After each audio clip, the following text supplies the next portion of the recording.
O que fazer nessa reta final? A gente entra hoje na semana decisiva das nossas vidas. O que acontecer nos próximos dias, daqui até domingo que vem, vai depender o futuro da nossa geração, dos nossos filhos, dos nossos netos. Tem muita coisa em jogo. O Lula segue na frente, mas o jogo não tá ganho. Do lado de lá, eles estão despejando caminhões de mentira e caminhões de dinheiro todos os dias para tentar ganhar essa eleição. Por isso, nesse Café com Bolos, eu vou falar de 5 ações fundamentais que cada um de nós, você, eu, qualquer um, pode fazer nessa próxima semana para a gente se livrar desse pesadelo chamado Bolsonaro. E aí, tem tempo para um cafezinho?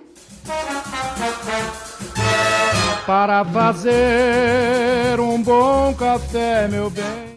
Sabe, Galo, o que eu tô sentindo conversando com as pessoas é que todo mundo tá angustiado. E é natural que esteja angustiado. Porra, nós estamos a uma semana de uma decisão. Se a democracia continua, se o Brasil vai entrar num pântano de autoritarismo, de ódio, o que seria o Bolsonaro ganhar essa eleição? É lógico que isso gera um receio nas pessoas, né? Você vê ali a margem das pesquisas reduzida e todo mundo tá meio assim. Agora, a gente tem que botar a bola no chão. O desespero é sempre o pior conselheiro em momentos decisivos. Cara, nós ganhamos o primeiro turno. O Lula teve 6 milhões de votos a mais no primeiro turno. Isso nunca tinha acontecido. Desde que aprovou a reeleição em 1997, todo candidato que estava no governo para a reeleição terminou o primeiro turno em primeiro lugar. Nós tivemos 6 milhões de votos a mais. Eles jogando uma grana assim. Agora no segundo turno, o que o Bolsonaro arrecadou de doações privadas é 40 vezes mais o que o Lula arrecadou.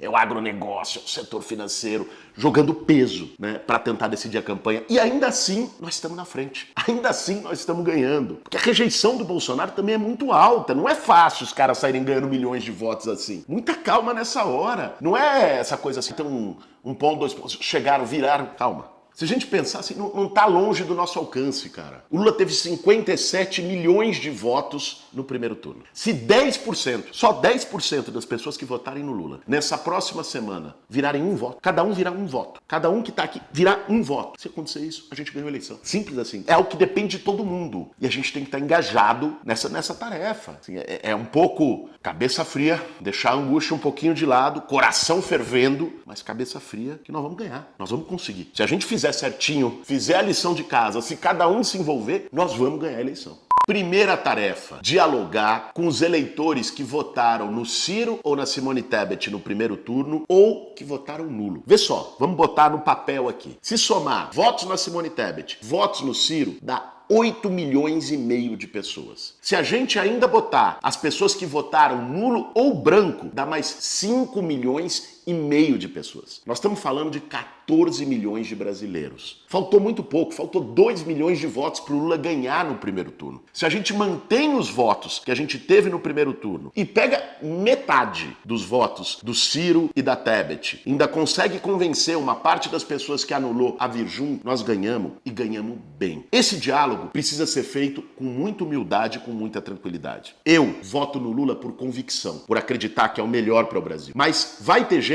que vai votar no Lula e que a gente quer que vote no Lula nesse segundo turno, que não tem a mesma convicção. Era gente que não queria nem o Lula, nem o Bolsonaro. E aí, nesse caso, não adianta a gente ficar dizendo que nós somos melhor, que nós somos melhor. Não, é mostrar o risco que o Bolsonaro representa. O risco que ele representa para a democracia brasileira, o risco que ele representa para a destruição dos direitos sociais, agora com essa história de congelar salário mínimo, de congelar aposentadoria. É conversar com todas essas pessoas sobre o significado dessa eleição, que não é uma eleição normal, não é só esquerda contra direita, Lula contra Bolsonaro, é democracia contra barbárie. Até para que as pessoas possam criticar o Lula, se elas assim entenderem, precisa ter um ambiente democrático. E o Bolsonaro trabalha diariamente contra isso. Então a gente tem que ir com muita humildade, com muita tranquilidade para dialogar com essas pessoas e trazer a maior parte delas para virem com Lula contra Bolsonaro.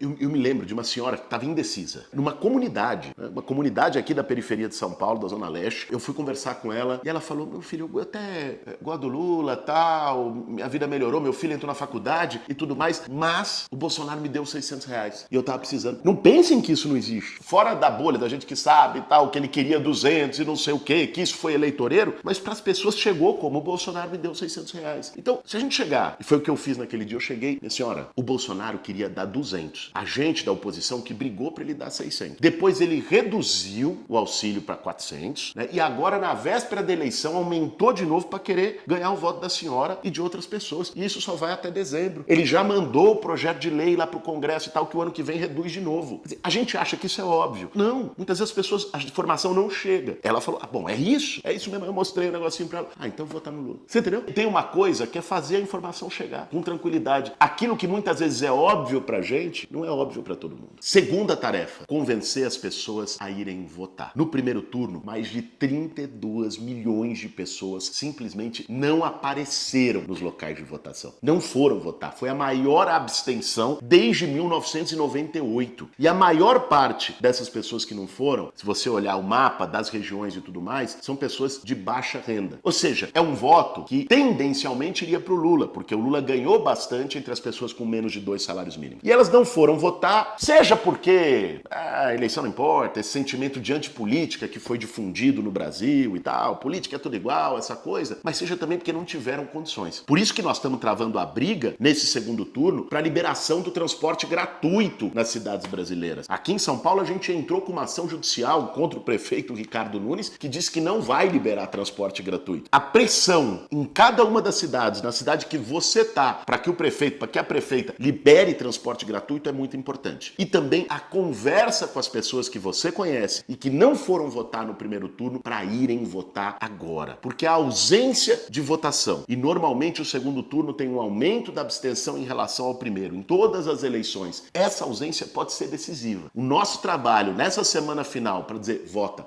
vota, vota. Você não vai estar votando só por um político, você vai estar votando por você, para preservar o seu salário, para ter trabalho com carteira assinada, para seu filho poder entrar na faculdade. Ou seja, isso é muito importante que a gente dialogue e conscientize as pessoas. Terceira tarefa, desmentir as fake news. O nosso Café com Bolos na semana passada levantou algumas das principais fake news usadas pelo bolsonarismo e trouxe o desmentido delas. A campanha do Lula também tem feito vários vídeos curtos, simples, em linguagem fácil, que desmentem a fake news. Lula vai fechar a igreja, Lula é ligado a crime organizado, todos esses absurdos que eles trouxeram. Então, para que você tenha a munição para desmentir as fake news, vai lá, dá um Google, busca o nosso Café com Bolos no YouTube da semana passada e mais do que isso, se você quer receber esses vídeos diários no seu WhatsApp, vem aqui no nosso QR Code para se inscrever no nosso Zap, onde a gente está mandando diariamente os vídeos para desmentir fake news. Você recebeu no grupo da família? O tiozão mandou lá, Lula vai fechar a igreja. Você tem que chegar de pronto, 3 minutos depois já tem que ter um vídeo desmentindo isso, colocando a realidade, a verdade. Porque se a fake news se cria, se ela se difunde, ela gera confusão e ela pode gerar mais votos para o Bolsonaro. Então, todos nós, não é um objetivo só da campanha, do que está na televisão, é um papel de todo mundo criar uma rede da verdade para desmentir as fake news. Entra no Zap, pesquisa o último Café com Bolos e seja um militante ativo nesses últimos dias para que a gente quebre uma mentira após a outra. Quarto ponto. Às vezes, pessoal, a gente desvia a nossa atenção, a nossa energia, o nosso tempo precioso nessa reta final, batendo boca com um bolsonarista. Não adianta. Se a pessoa veio dizer, porque a vacina, a terra plana, Olavo de Carvalho, brilhante Ustra, se ouviu qualquer coisa dessa, dá um tapinha nas costas e fala, tá bom, meu amigo, vai pro próximo, né? Atravessa a rua, sai dessa, que isso é tempo perdido. Nós não vamos convencer a essa altura do campeonato bolsonaristas convictos. O nosso foco tem que estar muito bem definido. Não é naqueles que são ideologicamente bolsonaristas. É naquelas pessoas que estão indecisas, é naquelas pessoas que apostaram numa terceira via no primeiro turno. Nós temos que destinar o nosso tempo, o nosso esforço, a nossa energia nessa semana final com esse foco, dialogando com essas pessoas, sem perder um minuto com bate-boca que não leva a lugar nenhum. Outro dia eu estava fazendo uma panfletagem aqui em Ribeirão Preto, no interior de São Paulo. Aí um militante nosso que estava lá resolveu dialogar com o Bolsonaro. O cara estava lá, era bolsonarista, falou desde o começo, é mito, não sei o que, não sei o que. Aí ele foi tentar convencer, num esforço hercúleo e tal. Bicho, ele perdeu 20 minutos da panfletagem conversando com o cara e saiu puto da vida, os dois batendo boca e ele frustrado. Como se o problema de não convencer fosse dele. Ou seja, aí isso também vai desanimando a militância, deprimindo, ai, não dá, não tem jeito, nós não vamos conseguir. Não, não. Os bolsonaristas convictos estão longe de ser a maioria do povo brasileiro. Deixa eles lá. Nesse momento, a disputa pra gente derrubar o bolsonarismo, derrotar, ela é depois. Agora é pra derrotar o Bolsonaro. Se a gente pega por outro lado e vê, consegue convencer uma pessoa que tá indecisa e fala, porra, eu acho que eu vou votar no Lula, a gente sai com outro astral, a gente sai forte daquela panfletagem, vai pra outra. Isso aconteceu várias vezes. Então não temos que cair nessa, porque senão daqui a pouco a gente tá entrando na seara bolsonarista, nesse pântano bolsonarista. Que tudo que ele quer é que essa eleição vire uma guerra santa e discutindo pauta moral. É a favor do aborto, não é a favor do aborto, quem é mais cristão que o outro? Pelo amor de Deus, nós não estamos elegendo um papa, nós estamos elegendo um presidente da república. Então nós temos que nunca desvirtuar da nossa pauta e discutir com as pessoas que estão abertas a ouvir. Esse é o ponto básico. Quinta tarefa, manter a nossa cabeça erguida e a confiança na vitória. Esse é um momento que a gente não tem o direito de desistir, de ficar na cama, de, nesse momento, desanimar. Não! São dias que vão definir o nosso futuro. E são dias, inclusive, para reparar todas essas injustiças, todos esses absurdos, essa política de morte do Bolsonaro. Em nome de tanta gente que foi perseguida e torturada na ditadura militar, a gente não tem o direito de desistir. Em nome de tantas vítimas do descaso da Covid, muitas das quais a gente conhece, eram pessoas queridas, amadas, próximas, a gente não tem o direito de desistir. Nós temos a responsabilidade de manter a chama da esperança ativa, de fazer tudo o que tiver ao nosso alcance daqui até o dia 30 para ganhar essa eleição. Convencer cada um. É no boteco, é no ponto de ônibus, é na família. Tentar dialogar com todo mundo. A prostração, o desespero, esses sim nos levam a derrota. Vale qualquer tipo de ação. É porta a porta, é panfletagem. Nós temos nossos grupos de ação que estão organizando nessa reta final centenas de panfletagens aqui em todo o estado de São Paulo, por Lula, por Haddad, governador. Ou seja, o que não vale é ficar parado e desistir da batalha. Daqui até domingo que vem é luta, é conversa, é pé de ouvido, é corpo a corpo, é usar a rede social para que a gente possa convencer mais gente, para que a gente possa derrubar fake news. É isso que nós temos que fazer, manter a esperança viva. Nós estamos na frente, nós temos todas as condições de ganhar essa eleição e cada voto importa. Se a gente cumprir a nossa tarefa, o nosso papel de ir virando um voto, 2 votos, 3 votos, eu não tenho a menor dúvida que no domingo que vem, a essa hora, nós vamos estar aliviados, comemorando o fim do maior pesadelo político que o Brasil viveu nesse século. O fim do pior governo da nossa história e a retomada de um período com esperança e alegria para o povo brasileiro. Esse foi mais um Café com Bolos. E até domingo na urna. Para fazer um bom café, meu bem.